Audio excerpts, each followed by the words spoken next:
Cultivating medicinal plants is a highly precise biological operation.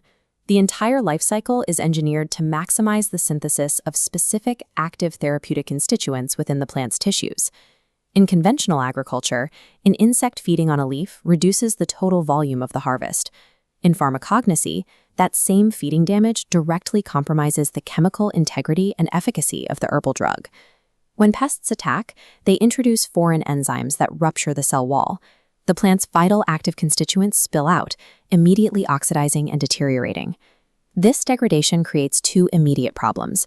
The crop loses its commercial value entirely, resulting in massive financial losses, and the surviving plant material becomes contaminated and completely unsafe for medicinal use. Pest management in this field operates under different rules than standard farming. It is a strict quality control mandate to protect human health. Biologically, a pest is defined as any undesirable organism that damages the medicinal plant or interferes at any stage of its life cycle, from cultivation and harvesting to storage and processing. To eliminate these organisms, conventional agriculture relies heavily on the broad application of synthetic chemical controls. This animated scale illustrates the contamination efficacy paradox. The biological threat weighs down the crop, but dropping a chemical eradication block to fix the problem forces the toxicity meter into the red. Eradicating the pest leaves behind chemical residues that contaminate the medicinal material.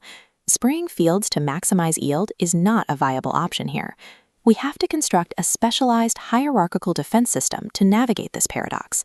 The objective is exact: selectively neutralize the biological threats while guaranteeing the absolute pharmacological purity of the plant. This vector model places a healthy medicinal plant at the center, surrounded by 5 categories of biological pest threats. The first pathway is fungi. Cercospora species create destructive leaf spots, while Ascochyta induces spreading leaf necrosis. This physical damage drastically reduces the plant's capacity for photosynthesis, leading to stunted growth and a devastated overall yield. The second pathway represents viruses. They induce yellowing of the leaves, mosaic formations, and heavily stunted growth. Viruses require a transmission vector. They do not travel alone. They are usually injected directly into the plant by feeding insects or infected materials. These microthreats systemically shut down the plant's biological engine from the inside out, silently eliminating both the quantity and the medicinal value. While microthreats operate systemically, macrothreats rely on massive physical destruction. Insects are the primary consumers of plant biomass.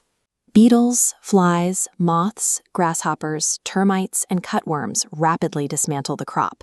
They mechanically chew through leaves, destroy complex root networks, and consume the unharvested seeds. This split screen shows how weeds attack. Plants like Parthenium hysterophorus and ragweed do not eat the crop. They are aggressive competitors that divert vital resources away from the medicinal plant's root system. By stealing crucial sunlight, water, and soil nutrients, weeds severely suppress the productivity of the target crop. Finally, non-insect pests contaminate and consume the plants. This includes vertebrates like rats, rabbits, monkeys, and birds, along with invertebrates like nematodes, mites, and snails.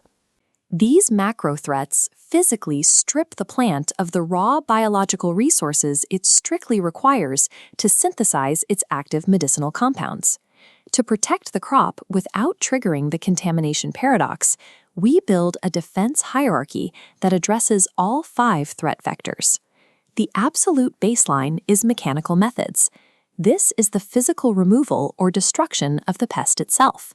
The tactics are straightforward: hand-picking insects, setting physical traps, destroying eggs, and burning diseased plant materials.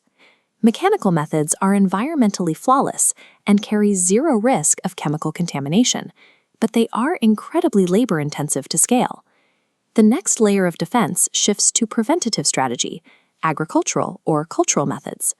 This calendar illustrates cultural intervention: proper soil preparation, using healthy seeds, optimizing irrigation, and deliberately altering the timeline through crop rotation and timely sowing forcefully break the natural life cycles of local pests. Tier 1 defenses solve the paradox by altering the physical and temporal environment.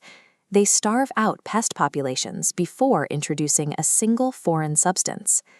When physical and cultural barriers fail, we deploy biological methods. This uses living organisms, predators, parasites, and specific microorganisms to actively hunt and control pest populations. We use three main types of biopesticides. Microbial pesticides contain bacteria and fungi. Biochemical pesticides use insect hormones. Plant pesticides rely on botanical extracts. Biological methods are highly specific, eco-friendly, and maintain the absolute purity of the crude drug. The final, most extreme tier of intervention is chemical methods, which utilize synthetic pesticides. These include insecticides like ralphion, fungicides like chlorophenols, herbicides such as 2,4-D, and specific miticides. Look at this chemical overlay. Synthetic molecules deliver the highest rate of pest eradication, but as the pests vanish, a red chemical residue marker permanently embeds itself into the plant's tissues. Synthetic chemicals guarantee the death of the biological threat, but they risk turning a healing medicine into a toxic liability. The central challenge in cultivating medicinal plants is securing the rapid efficacy of chemical control alongside the absolute safety of mechanical and cultural methods. This matrix shows the required operational framework, Integrated Pest Management, or IPM. It is the synchronized combination of all four defensive strategies. The entire system is anchored by continuous monitoring, tracking pest populations in real time. The IPM circle expands into a filtering workflow. Threats are heavily mitigated by cultural and biological layers first. Synthetic chemicals are strictly restricted to targeted emergencies. Integrated pest management is a strict necessity for sustainable cultivation, ensuring high yields without sacrificing purity. Ultimately, the focus of this entire agricultural operation is the patient waiting at the pharmacy. Proper pest management secures four pillars. It maintains the high quality of the crude drug, entirely prevents chemical contamination, increases the crop yield, and preserves the exact medicinal value of the plant. Without rigorous, structured control over biological threats, producing safe and effective herbal medicines is impossible. In herbal drug technology, the true measure of a successful harvest is the clinical safety and undisputed efficacy of the final patient dose.